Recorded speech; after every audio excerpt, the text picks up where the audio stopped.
Hello दोस्तों, नमस्कार। मेरा नाम अनूप मिश्रा है। आप सभी का आपके चैनल लर्न विद अलका में हार्दिक स्वागत एवं अभिनंदन है। आइए दोस्तों, शुरू करते हैं आज के दिन के रोजगार और समाचार से शिक्षक जगत के दोस्तों। और आप लोगों से एक विनम्र निवेदन है, कृपया चैनल को ज्यादा से ज्यादा सब्सक्राइब करें सही और सटीक इंफॉर्मेशन पाने के लिए। आइए दोस्तों, शुरू करते हैं। तो झारखंड में नई शिक्षक नियुक्ति नियमावली जारी हुई है। वेतनमान के साथ होगी बहाली। 200 और 300 अंकों की होगी परीक्षा। ठीक है, यहाँ पर आ गया है।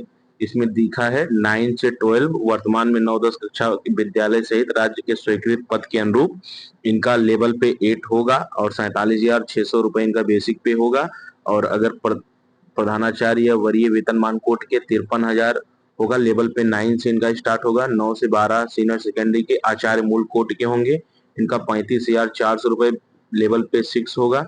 वही 9 टू 12 के आचार्य वरीय कोटिमान के 44,900 लेवल पे 7 होगा। यहाँ पे माध्यमिक में 9 टू 12 का वेतन मान लेवल 8 का इतना रुपए होगा। ठीक है, और प्रयोगशाला से संबंधित जो है वो दे रहे हैं।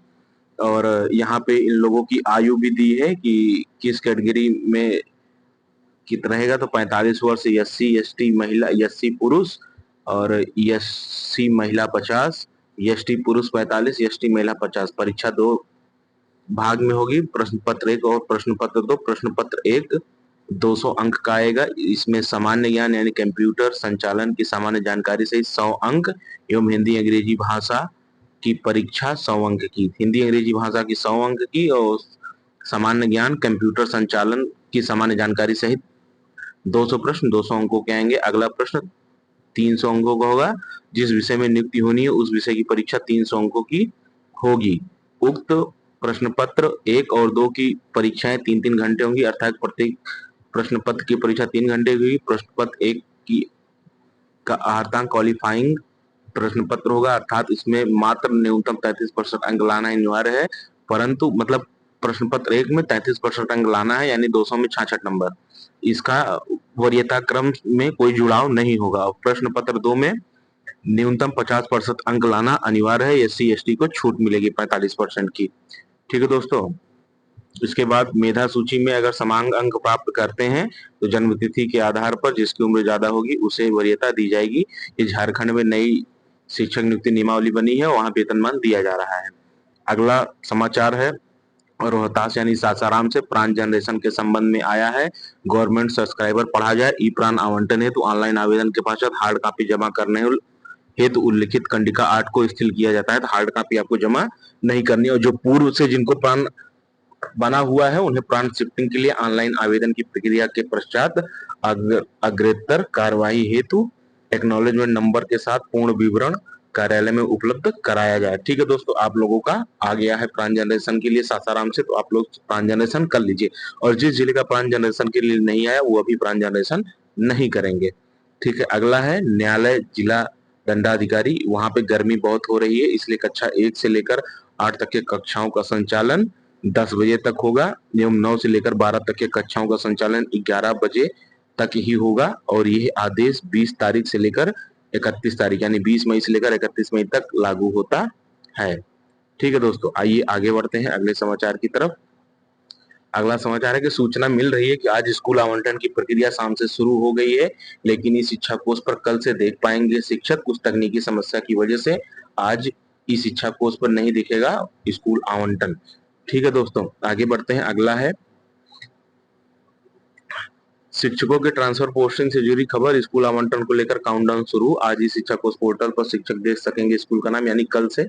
वैसे शिक्षक जिनका कल से पहले जिला आवंटन हो चुका है उनके लिए आज किसी भी वक्त होगा स्कूल अलॉटमेंट।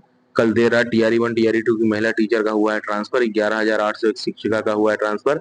जिनका नहीं हुआ ट्रांसफर उनका भी इंतजार खत्म होगा। इसी महीने के अंत तक दूसरी लिस्ट जारी होगी। दूरी के आधार पर फिर से दूसरी लिस्ट होगी जारी। जून के पहले सप्ताह में पुरुष शिक्षक का ट्रांसफर। पटना जिले में पोस्टिंग और सेम जिला ट्रांसफर की शुरू होगी प्रक्रिया। एचएम की पोस्टिंग को लेकर 22 मई तक ही का हो सकता है निर्धारण। मतलब 22 मई तक एचएम की पोस्टिंग नहीं होगी, 22 मई तक तिथि निर्धारित होगी कि किस तिथि को एचएम की पोस्टिंग की जाए। ठीक है, अगला समाचार है भास्कर एक्सक्लूसिव से 900 शिक्षकों पर की गई कार्रवाई, इनमें 264 शिक्षक निलंबित व 61 बर्खास्त। अनुशासनहीन गुरुजी। आइए देखते हैं। स्कूल टाइम में नशा करते पकड़े गए डांसर के साथ स्टेज पर ठुमका लगाते नजर आए। क्लास के मेज पर पैर रखकर मोबाइल चलाना, अश्लील हरकतें, अभद्र भाषा का प्रयोग, निजी कामों में व्यस्त रहकर स्कूल से गायब, पाकिस्तान आई लव यू जैसे संदेश व्हाट्सएप ग्रुप में भेजना। 4 केस हैं, आइए देखते हैं क्या क्या। सीवान में है प्राथमिक विद्यालय मकतब रतनपुर के एचएम नासिर अहमद ने व्हाट्सएप ग्रुप में लिखा पाकिस्तान आई लव यू, निलंबित हो गए। सेकंड केस है सीतामढ़ी बोखड़ा स्थित केडीकेएन उच्च विद्यालय के प्रधानाचार्य सुजीत तिवारी स्कूल में गांजा पीते पकड़े गए, निलंबन हुए। केस तीसरा है जमुई गिद्धौर सेवा पंचायत स्कूल के प्रधानाध्यापक जवाहर रजक स्कूल में शराब के नशे में डांस किया, विभागीय कार्रवाई हुई। सिवान जीरादेई प्रखंड के बलुई स्कूल की एक शिक्षिका क्लासरूम में मेज पर पैर रखकर मोबाइल चला रही थी, सो कॉज नोटिस जारी हो गया है। ठीक है दोस्तों, इस तरीके से देख सकते हैं शिक्षक अपने आचरण के विरुद्ध हरकत करते हुए पकड़े जा रहे हैं, जो शिक्षक समाज के लिए बहुत ही चिंतनीय और अशोभनीय है। इस तरह से आप लोग नहीं कर सकते हैं, आप ही लोग समाज को आईना दिखाते हैं, तो कृपया इन सभी कृत्यों से अपने आप को बचाएं। ठीक है, अगला समाचार उत्तर प्रदेश से। केंद्र सरकार के साथ हुई बैठक में यूपी सरकार ने दी कार्य योजना। यूपी में मार्च तक 2 लाख शिक्षकों की भर्ती होगी। 3 चरणों में शिक्षक भर्ती की है तैयारी सरकार की। 4,000 के करीब इस वक्त माध्यमिक शिक्षक के पद है खाली। 2018 में हुई थी अंतिम नियुक्ति, यानी माध्यमिक में 3,872 पद और प्राइमरी में 1,81,276 पद और वरिष्ठ माध्यमिक स्तर पर 8,714 पदों पर होनी है बहाली।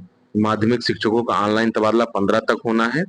ठीक है दोस्तों, आप देख सकते हैं। अब ये सोशल मीडिया में आया था, समाचार के माध्यम से, प्रिंट मीडिया के माध्यम से, तो मैंने आप लोगों के सामने ला दिया। और यूपी में ऑफिशियल ट्विटर हैंडल से भी इसको ट्वीट किया गया था, लेकिन कुछ समयबाद इस ट्वीट को हटा लिया गया, तो इसलिए इसके सत्यता की पुष्टि मैं नहीं करता हूं। अगला है तबादले से जुड़े सारी जितने ट्रांसफर आज तक हुए हैं उन सभी चीजों के बारे में जान लेते हैं। अंतर जिला के लिए कुल आवेदन आए थे 51,284, यानी कि 1,90,000 में टोटल आवेदन 1,90,000 आए थे, जिसमें से 51,284 आवेदन ऐसे आए थे जो एक जिला से दूसरे जिला में जाने वाले हैं। बाकी 1,38,000 के समथिंग कुछ आवेदन ऐसे थे जो सेम जिला में ही रहेंगे, दूसरे जिला में उनका ट्रांसफर नहीं होना है। तो मेन समस्या अंतर जिला वालों के लिए ही है कि इनको एक जिले से दूसरे जिले में जाना है, इसी में थोड़ा सा समय लग रहा था। तो सबसे पहले असाध्य रोग से ग्रसित 47 शिक्षक जो नियमित थे उनको किया गया। फिर असाध्य रोग से ग्रसित 260 टीआरई 1 टीआरई 2 के शिक्षकों का ट्रांसफर किया गया। फिर असाध्य रोग, गंभीर रुग्णता, दिव्यांगता, ऑटिज्म, विधवा पति के पदस्थापना के आधार पर 10,225 महिला शिक्षकों का ट्रांसफर किया गया। फिर पत्नी की पदस्थापना के आधार पर 2,390 पुरुष शिक्षकों का ट्रांसफर किया गया। उपरोक्त सभी में से छूटे हुए 261 शिक्षक थे, फिर उनका ट्रांसफर किया गया। फिर विशिष्ट महिला शिक्षिका 7,351 थी, उनका ट्रांसफर किया गया। फिर विशिष्ट महिला शिक्षिका पटना के लिए 6,733 ने आवेदन किया था, जिनको होल्ड पर डाल दिया गया है। अब दूरी के आधार पर स्थानीय महिला एक जिले से दूसरे जिले में जाना चाहती है, उनका 11,801 महिला शिक्षिका थी, उनका ट्रांसफर कर दिया गया है। अब दूरी के आधार पर पटना के लिए 5,000 महिला शिक्षकों को होल्ड पर डाल दिया गया। इस प्रकार हम देखें तो जिनको होल्ड पर डाला गया या जिनका ट्रांसफर किया गया एक जिले से दूसरे जिले में, इनकी टोटल संख्या हो जाती है 44,068। अब 51,284 में से अगर 44,068 घटाएंगे तो शेष शिक्षकों की संख्या 7,216 बचती है। तो क्या अन्य राज्य की महिलाएं और दूरी के आधार पर पुरुष शिक्षकों की संख्या मात्र 7,216 ही है? बात कुछ समझ ना आई। अब क्या है कैसे है इसकी मुझे जानकारी तो नहीं है, लेकिन जो भी चीजें सोशल मीडिया पर आई है तथ्यों के साथ मैंने उसे आपके सामने रखा है, इसके सत्यता की पुष्टि मैं नहीं करता हूं। ठीक है, अगला है ऑनलाइन उपस्थिति फर्जीवाड़ा में मुजफ्फरनगर, वैशाली, पटना के शिक्षक सबसे आगे हैं। 1-2 दिन नहीं, महीनों से चल रहा है खेल। शिक्षकों की उपस्थिति का फर्जीवाड़ा एक तो नहीं बल्कि महीनों से चल रहा है। हिंदुस्तान इस संबंध में गुरुवार को खबर छपी थी। कई शिक्षक एक ही कपड़े में लगातार 10 या 15 दिन तक स्कूल आ रहे हैं, तो कोई गंजी में आ रहा है। विभाग के स्तर से नवंबर से ही इन शिक्षकों की उपस्थिति की जांच हर दिन रैंडमली की जा रही है। आप सभी शिक्षकों से विनम्र निवेदन है, कृपया शिक्षक के आचरण के विरुद्ध इस तरीके से व्यवहार न करें। आप ही समाज का आईना है, आप ही समाज को दर्शन देते हैं कि समाज किस दिशा में जाए। अगर आप ऐसा करेंगे तो आने वाली पीढ़ी भी इसके लिए आपको कभी माफ नहीं करेगी। अगला है 29,856 शिक्षकों को मिला ऐच्छिक ट्रांसफर। ठीक है दोस्तों, आइए देखते हैं इसमें क्या लिखा है। राज्य में अब तक कुल 29,856 शिक्षकों को ऐच्छिक तबादला मिला है। दूरी के आधार पर पुरुष शिक्षकों के तबादले भी जल्द होने के आसार है। दूरी के आधार पर सोमवार की रात करीब 11,801 और शिक्षकों के स्थानांतरण के बाद स्थानांतरित होने वाले शिक्षकों की संख्या 29,856 पहुंची है। सोमवार की रात स्थानांतरित 11,801 शिक्षकों में 5,630 टीआरई 1 की महिला शिक्षिका और 6,167 टीआरई 2 की महिला शिक्षिका व 4 डीएक्टिवेटेड टीचर शामिल हैं। इसके पहले पांचों चरण में कुल 18,054 शिक्षक स्थानांतरित किए गए हैं। विशेष समस्या से ग्रसित महिला पुरुष शिक्षकों से स्थानांतरण के लिए ई शिक्षा कोष पोर्टल पर गत दिसंबर से 15 दिसंबर तक ऑनलाइन आवेदन लिए गए थे। इसके तहत 1,90,000 शिक्षकों के स्थानांतरण के लिए आवेदन किए गए थे। आवेदनों की स्क्रूटनी राज्य मुख्यालय स्तर पर तैनात अधिकारियों द्वारा की गई। इसके बाद सबसे पहले पुराने वेतनमान वाले 47, फिर 260, फिर 10,255, फिर 7,351, फिर 261, इस तरीके से तबादले हुए हैं। अगले समाचार की तरफ। प्रारंभिक स्कूलों में नियुक्त होंगे 7,289 विशेष शिक्षक। बीपीएससी के द्वारा नई गाइडलाइन जारी की जाएगी और जल्द ही वैकेंसी की आग्रह की जाएगी। नई वैकेंसी आने वाली है। जो भी प्रारंभिक स्कूलों में विशेष योग्यता रखते हैं डिग्री की, बीएड की, वो सभी नियुक्ति के लिए तैयार हो जाएं। राज्य के प्रारंभिक स्कूलों में 7289 विशेष शिक्षकों की नियुक्ति जल्द होगी। इनमें कक्षा 1 से लेकर 5 तक के 5534 विशेष विद्यालय अध्यापक के पद हैं। कक्षा 6 से लेकर 8 तक के लिए 1754 रिक्त पद हैं। नियुक्ति के संबंध में शिक्षा विभाग ने बिहार लोक सेवा आयोग बीपीएससी को गाइडलाइन भेज दी है। शिक्षा विभाग ने बीपीएससी से बहाली के लिए विज्ञापन जल्द जारी करने का अनुरोध किया है। ठीक है दोस्तों, बीपीएससी से पिछले दिनों स्कूल में हुई विद्यालय अध्यापकों की नियुक्ति की तर्ज पर ही विशेष विद्यालय अध्यापक की नियुक्ति होगी। बीपीएससी ने शिक्षा विभाग से कई मुद्दों पर मंतव्य मांगा था। इसी आलोक में शिक्षा विभाग ने बीपीएससी को बिंदुवार मंतव्य भेजा। शिक्षा विभाग ने कहा कि विशेष विद्यालय अध्यापक पद के लिए इच्छुक अभ्यर्थी को अधिकतम आयु सीमा में 10 वर्षों की छूट मिलेगी। गौर हो कि प्रारंभिक शिक्षा के अंतर्गत विशेष विद्यालय अध्यापक की नियुक्ति का यह प्रथम समव्यवहार है। शिक्षा विभाग ने बीपीएससी से कहा कि विद्यालय अध्यापक 1 से 5, 6 से 8 के पदों की नियुक्ति के लिए बीपीएससी द्वारा 2024 में विज्ञापन प्रकाशित विज्ञापन के अनुरूप ही विशेष विद्यालय अध्यापक वर्ग 1 से 5, 6 से 8 के पदों पर नियुक्ति की कार्यवाही करे। विशेष विद्यालय अध्यापकों के लिए बिहार विशेष विद्यालय अध्यापक पात्रता परीक्षा 2023 उत्तीर्ण ही मान्य होगा। 24-25 में अगर आप उत्तीर्ण है तो मान्य नहीं होंगे। ठीक है। अब फेस रिकॉग्नाइजेशन से होगी शिक्षकों की शिक्षा कोष पर निगरानी। फर्जीवाड़े पर एफआईआर के साथ सेवा समाप्ति भी होगी। इसके लिए सख्त विभागीय कानून बनाकर चेतावनी भी दी जाएगी। फेस रिकॉग्निशन टेक्नोलॉजी से होगी उपस्थिति की जांच। आइए देखते हैं। इस गंभीर समस्या से निपटने के लिए शिक्षा विभाग ने एक महत्वपूर्ण कदम उठाया है। डीओ ने स्पष्ट किया कि अभी शिक्षा कोष ऐप पर शिक्षकों की उपस्थिति की जांच फेस रिकॉग्निशन टेक्नोलॉजी के माध्यम से की जाएगी। यह तकनीकी सुनिश्चित करेगी कि उपस्थिति दर्ज करते समय अपलोड की गई तस्वीर वास्तविक व्यक्ति की हो और किसी भी प्रकार के फोटो स्कैन या पुरानी तस्वीर का उपयोग न किया जा सके। इस तकनीकी के लागू होने से फर्जी उपस्थिति दर्ज करने वालों पर शिकंजा कसना तय माना गया है। तो आप सभी शिक्षक इस तरह के फर्जीवाड़ों में संलिप्तता न दिखाएं। ठीक है दोस्तों, अगला है अंतर जिला पदस्थापना के आधार पर ट्रांसफर हेतु कुल इतने आवेदन आए थे, जो मैंने चीजें आपको बता दी हैं।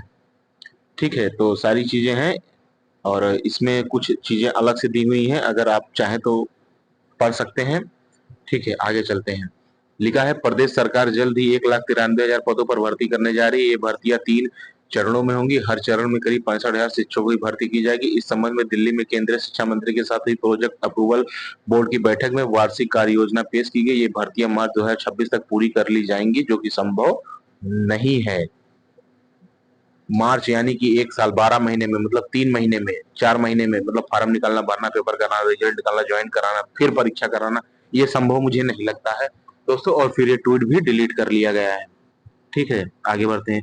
विशेष शिक्षकों की भर्ती नियमों में छूट देना उचित। अगला है बिहार के शिक्षकों को ट्रांसफर के नाम पर 1 साल से ठगा जा रहा है। मीडिया में आकर एसीएस बोल तो देते हैं कि हमने इतने शिक्षकों का ट्रांसफर कर लिया और इतना करेंगे, लेकिन हकीकत में एक भी शिक्षकों का ट्रांसफर नहीं हुआ, जिसको लेकर कल शाम यानी दिनांक 22 मई को शाम 4 बजे से ट्विटर ट्रेंडिंग रखा गया है। हैशटैग पर कल सुबह मिल जाएगा, सभी तैयारी शुरू कर दें।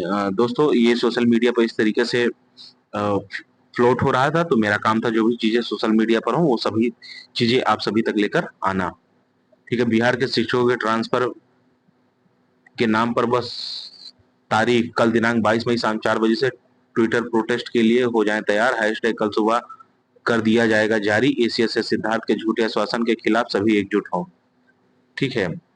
टीआरई 3 के द्वारा चयनित शिक्षकों जिन्होंने विद्यालय में योगदान कर लिया है, उन सभी शिक्षकों का तकनीकी योगदान विभागीय पोर्टल के माध्यम से किया जाएगा। इसलिए विद्यालय में योगदान कर चुके शिक्षकों का वांछित प्रमाण पत्र विद्यालय प्रधान एक फोल्डर फाइल में 19/5/2025 से जिला शिक्षा पदाधिकारी कार्यालय में जमा करवाना सुनिश्चित करेंगे। सीतामढ़ी से निकला है। और क्या क्या डॉक्यूमेंट लगेगा इसमें? डॉक्यूमेंट में आपका लगेगा विद्यालय पदस्थापना पत्र और बंधिक नियुक्ति पत्र की स्वाभिप्रमाणित छाया प्रति, योगदान प्रपत्र मूल रूप से, प्रवेश पत्र की स्वाभिप्रमाणित छाया प्रति, काउंसलिंग प्रमाण पत्र की स्वाभिप्रमाणित छाया प्रति, सभी शैक्षणिक प्रशैक्षणिक प्रमाण पत्र की स्वाभिप्रमाणित छाया प्रति। ठीक है दोस्तों। अगला समाचार है दरभंगा से है। इसमें लिखा विद्यालय प्रांगण में विद्यालय भवन में बाह्य व्यक्ति को कार्यक्रम हेतु तो अनुमति नहीं देने के संबंध में निकला हुआ है। किसी भी परिस्थिति में आप कोई भी कार्यक्रम कर रहे हैं तो किसी भी बाह्य व्यक्तियों को सम्मिलित ना करें। अगला है नालंदा जिले का है। बिहार लोक सेवा आयोग द्वारा चयनित टीआरई 3 विद्यालय अध्यापकों के प्राण जनरेशन के संबंध में आप सभी अपना प्राण जनरेशन करवा लें। डीडीओ कोड SGVI 3225 2D है तथा प्राण में बीपीएससी रोल नंबर डालते हुए ऑनलाइन करवाना सुनिश्चित करें। ठीक है दोस्तों। अगला है गया से। बिहार लोक सेवा आयोग द्वारा टीआरई 3 के विद्यालय अध्यापकों का विद्यालय आवंटन के उपरांत विद्यालय में योगदान के पश्चात ई योगदान के संबंध में यानी टेक्निकल योगदान के संबंध में नोटिस है। अगला यही ट्वीट सरकार ने डिलीट किया था। ठीक है। विशेष पुरुषों की नियुक्ति होगी, इसके संबंध में मैंने आपको जानकारी दे दी। इस प्रकार दोस्तों आज के मुख्य समाचार और अन्य समाचार समाप्त होते हैं। आइए थोड़ा सा अन्य समाचार देख लेते हैं। प्राण जनरेशन के लिए जिला शिक्षा पदाधिकारी या जिला कार्यक्रम पदाधिकारी महोदय का पत्र जारी होगा, तभी अप्लाई कीजिएगा। एनपीएस प्रोटीन साइट पर जाकर कोई भी एसबीआई योनो ऐप से प्राण जनरेट नहीं करेगा। अभी अगर कोई भी अप्लाई करते हैं तो फिर उसको रिजेक्ट करवाना होगा और फिर से अप्लाई करना पड़ेगा, जो कि एक लंबी प्रक्रिया हो जाएगी। पत्र जारी होने के 4-5 दिन बाद अप्लाई कीजिए तो स्मूथली जनरेट हो जाएगा। ठीक है दोस्तों। आइए अन्य समाचार की तरफ बढ़ते हैं। अन्य समाचार है प्राण के आवेदन की सेवानिवृत्ति तिथि भरते समय ये ध्यान रखेंगे कि अगर आपका जन्म किसी महीने की 1 तारीख को हुआ है तो फिर आपकी सेवानिवृत्ति तिथि पिछले महीने की अंतिम तारीख हो, चाहे 30 हो चाहे 31। मान लीजिए अगर आपका जन्म 1 फरवरी को हुआ है तो आपकी सेवानिवृत्ति तारीख 31 जनवरी होगी। अगर मार्च में हुआ है तो 28 फरवरी होगी। ठीक है दोस्तों। और अगर 2 तारीख से लेकर 31 तारीख के बीच में आपका जन्म हुआ है तो सेवानिवृत्ति की तारीख उस महीने की आखिरी तारीख को माना जाता है। जैसे मान लीजिए 1 फरवरी आपका आप जन्म हुआ है तो सेवानिवृत्ति तिथि 31 जनवरी, 2 तारीख से लेकर 28 या 29 फरवरी है तो सेवानिवृत्ति तिथि 28 या 29 फरवरी रहेगी। मान लीजिए 1 मार्च है तो 31 मार्च रहेगा। ठीक है दोस्तों। मेरे द्वारा दिए गए समाचार से अगर आप संतुष्ट हैं तो मेरा सपोर्ट करें, मेरा सहयोग करें, चैनल को ज्यादा से ज्यादा सब्सक्राइब करें, शिक्षक साथियों को बढ़ाएं जिससे मैं जल्द से जल्द 1000 सब्सक्राइबर टारगेट को पूरा कर सकूं। अपने से छोटों को प्यार दें, बड़ों का सम्मान करें, अपना व्यक्तित्व इस प्रकार विकसित करें कि महिलाएं समाज में सुरक्षित, सम्मानित और सहज महसूस करें। जय हिंद, जय भारत, जय बिहार, जय श्री राम।